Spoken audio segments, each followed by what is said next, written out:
Big 27, action! Alright folks, we're going to do a walk around of my 1995 Laguna Blue Miata, Eleanor Rose for short. I'm Jamie H from the forums. So let's get to this.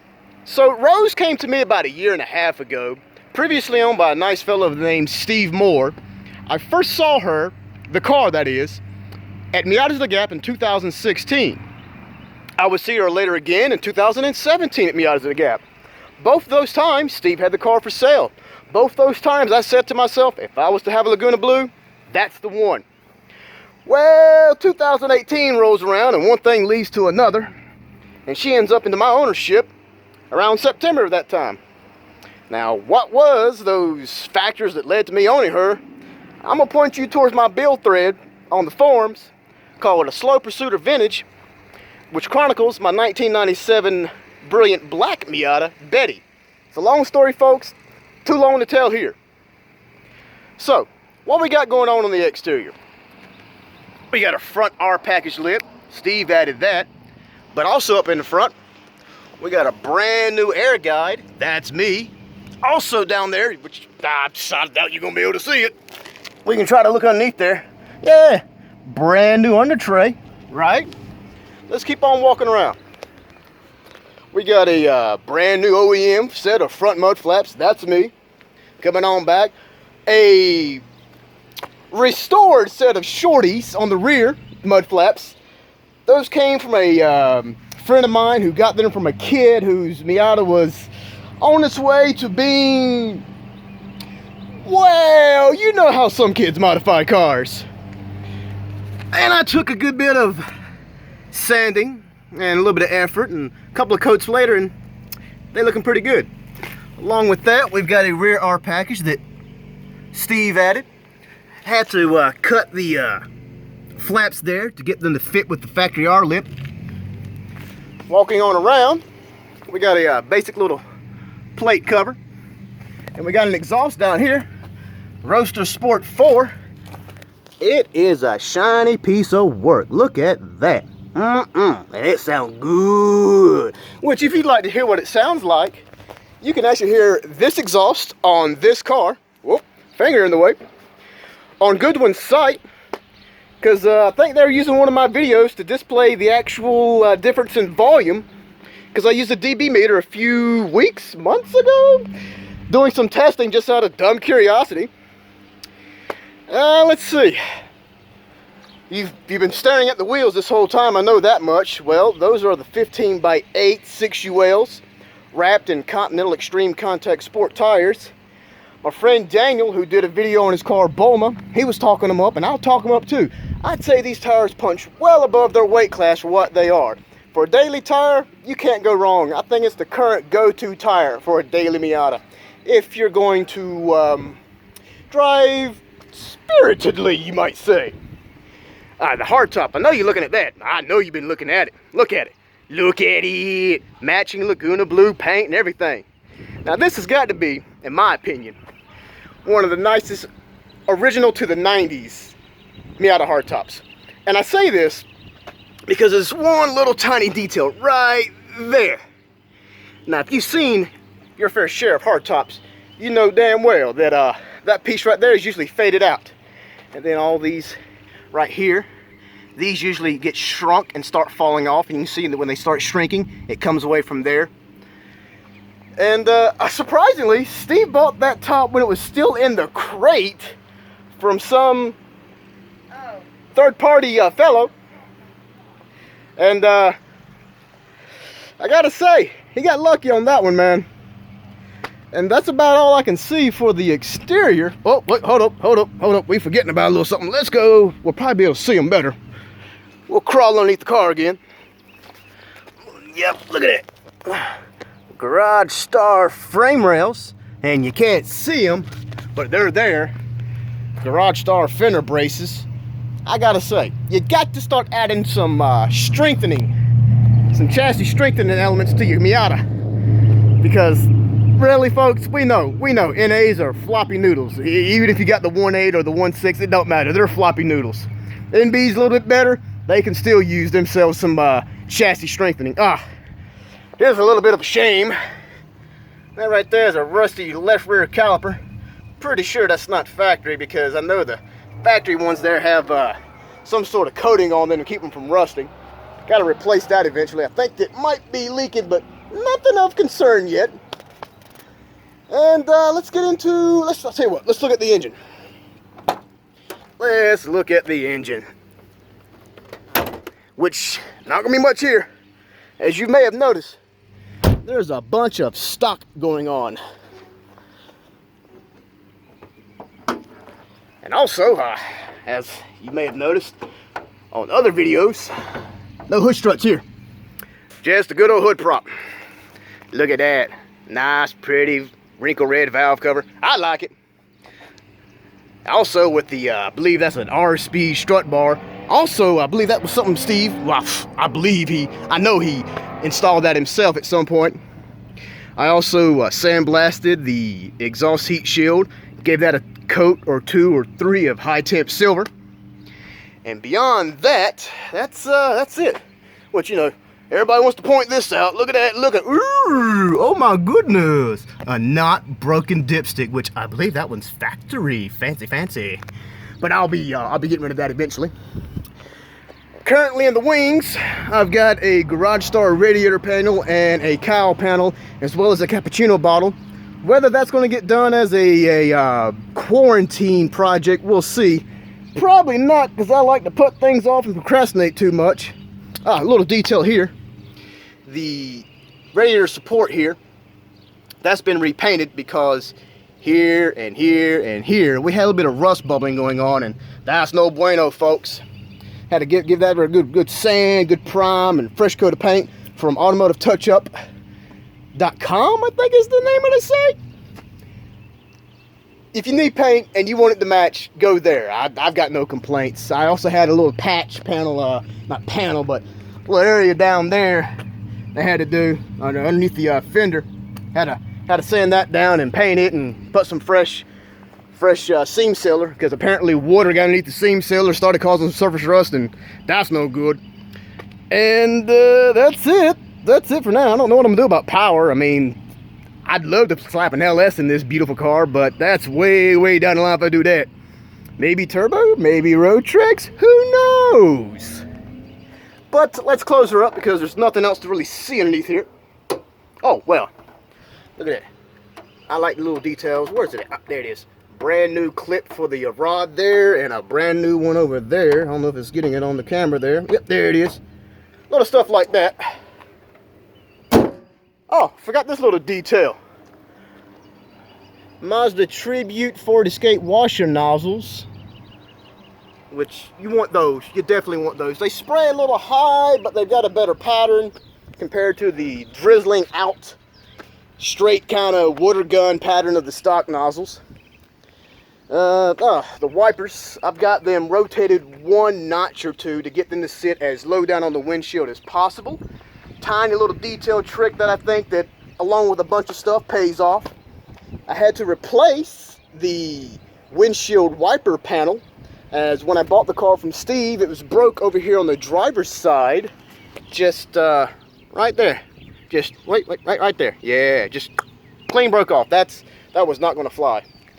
And that's about it on the exterior. Let's go inside, where we've got a few nice little bits and pieces.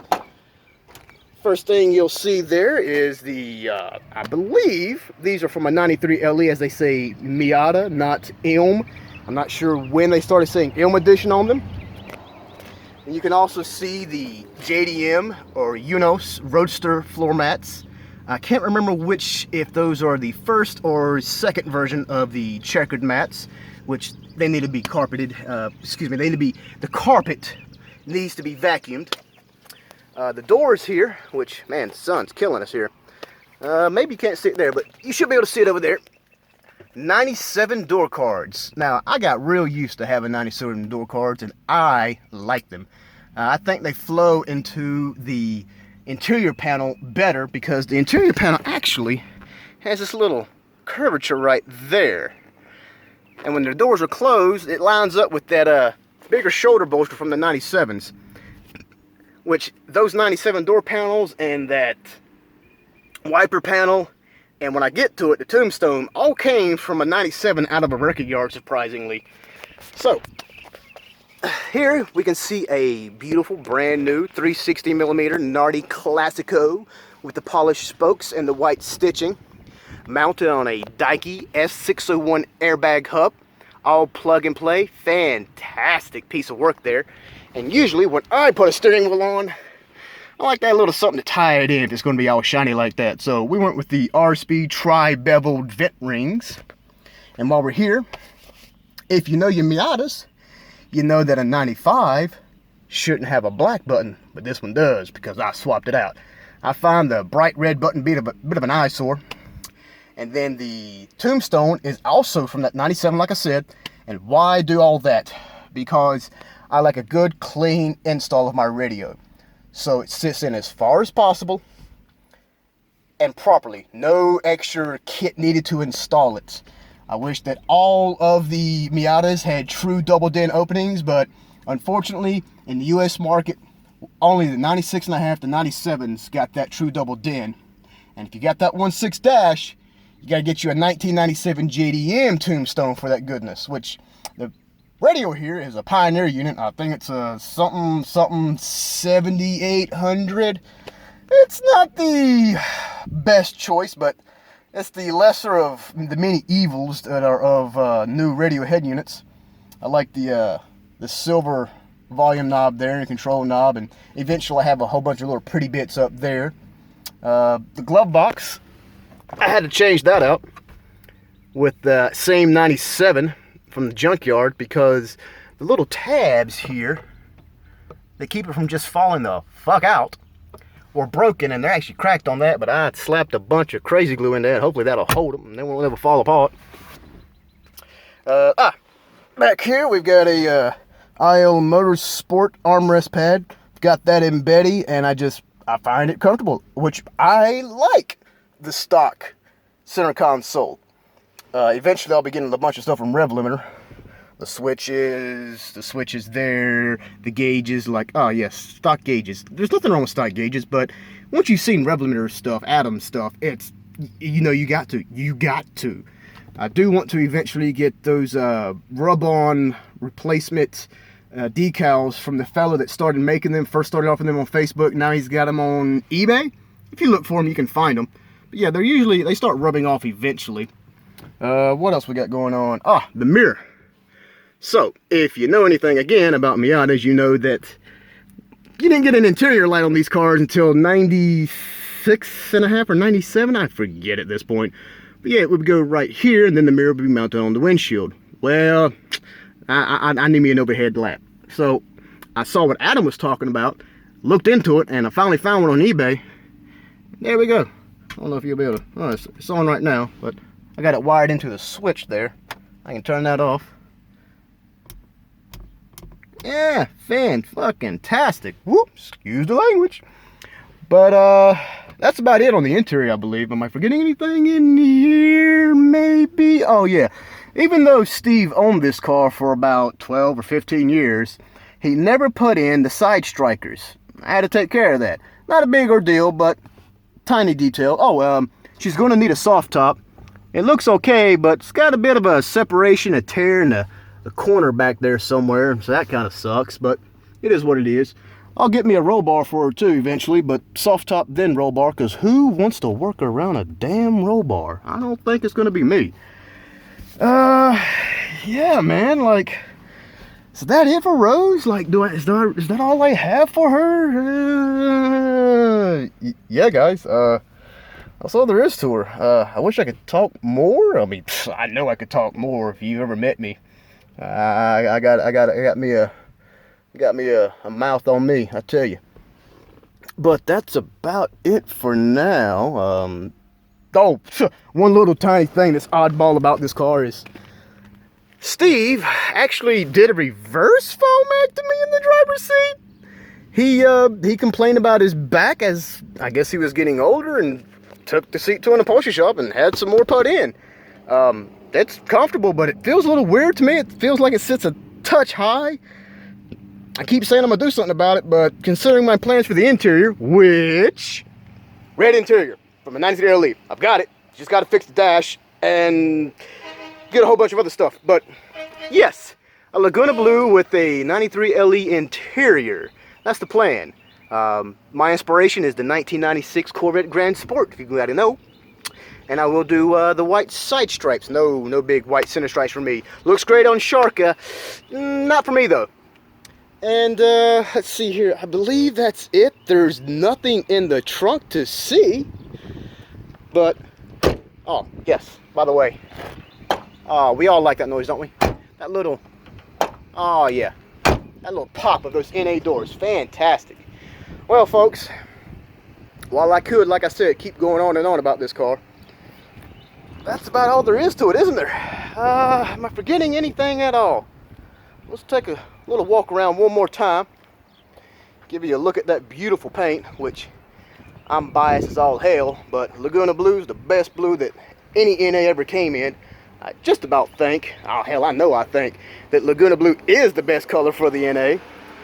While I know you Merlot fans out there, you Smurf fans, you fans of the Montego Blue, and the Sunburst Yellow, maybe even the Silverstone Metallic.